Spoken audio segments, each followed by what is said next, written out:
Mesdames, Messieurs, une fois encore, bonsoir et merci d'honorer ce rendez-vous de l'information sur Equinox Télévision.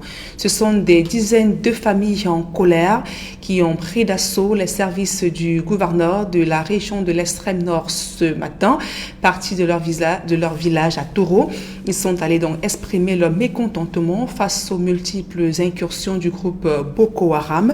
Le cœur meurtri, ils affirment avoir été abandonnés par le gouvernement entre les mains de leurs bourreaux, fuyant la guerre et laissant derrière eux tout la bien. Ces populations ont pour la plupart trouvé refuge en montagne depuis plus de 4 ans, vivant dans des conditions difficiles. Amadou Daïro et Xavier Fouka. Ici, le village de Tourou, situé à près de 150 km de la ville de Maroua, à l'extrême nord Cameroun. Une localité qui laisse bien voir quelques objets abandonnés ou calcinés, signe visible des attaques subies par ses habitants, victimes au quotidien des atrocités perpétrées par la secte islamiste Boko Haram. Toujours le membre de Boko Haram vient toujours, chaque jour, nuit et journée. Bon, ils ont même enlevé 5 femmes qui sont en train de chercher le bois. Dans la journée, ils ont tué le comité de vigilance, 19 comités de vigilance, et le 60 populations hautes de Tourou. C'est 10 villages qui ont maintenant déjà vite. Alors que le gouvernement avait annoncé la fin de cette nébuleuse, les habitants de Tourou meurent au quotidien, sans voie de recours. On nous tue, mais personne n'intervient pour dire que pourquoi on a tué quelqu'un. Partout au Cameroun, on n'en parle plus du Boko Haram. On dit d'ailleurs que Boko Haram est fini, alors que nous sommes tués chaque jour, pillés par Boko Haram. Sans secours ni recours, le quotidien de ces habitants est devenu un véritable enfer.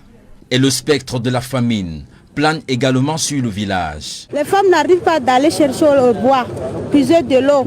Elles n'arrivent pas à aller arranger le champ pour s'aimer. Maintenant, là, nous sommes dépassés. Le moment du pluie a venu. Tout le monde voulait faire le champ.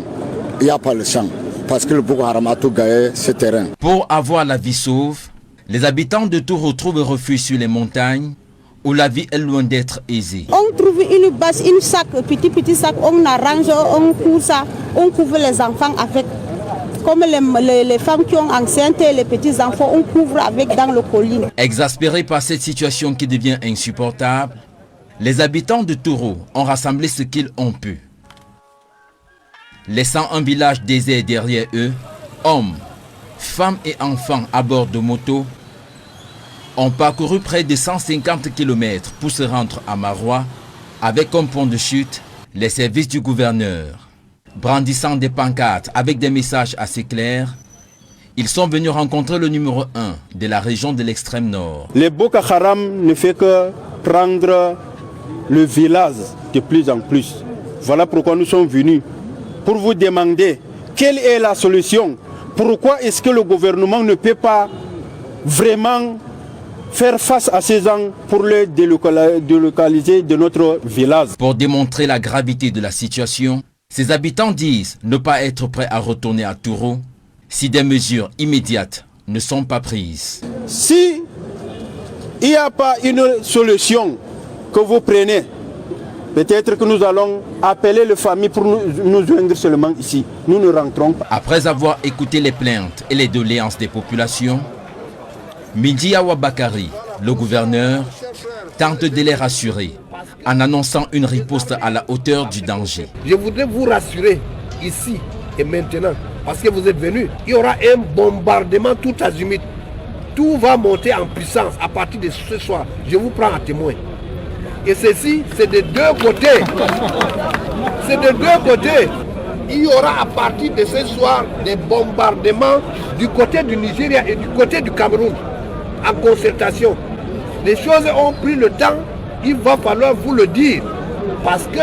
Ces habitants n'attendent que la matérialisation de cette mesure, qui viendra peut-être mettre fin à bientôt 10 années de souffrance des populations de plusieurs localités de la région de l'extrême nord.